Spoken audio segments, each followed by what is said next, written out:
No Háj je jedna z najkrajších dedín na Slovensku. A nie je najkrajšia dedina na Slovensku.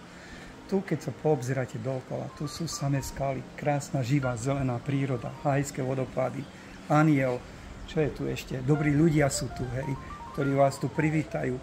No a do Hája ešte. No možno tu bude jedna z najkrajších výstav týchto minerálov, hej, ktoré sa snažím robiť už vyše 25 rokov, možno 30, ani neviem.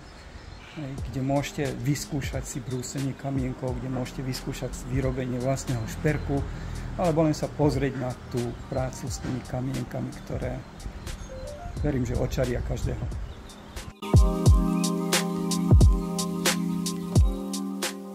Teraz, jak som to rozrezal, hej, tak som väčšinou ľuďom zvyknem ukazovať, že čo skrýva ten kameň.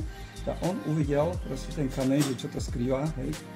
To bola náhoda, hovorím Hokkaido, hovorím, čo Hokkaido, lebo má tvár ako ostrov Hokkaido.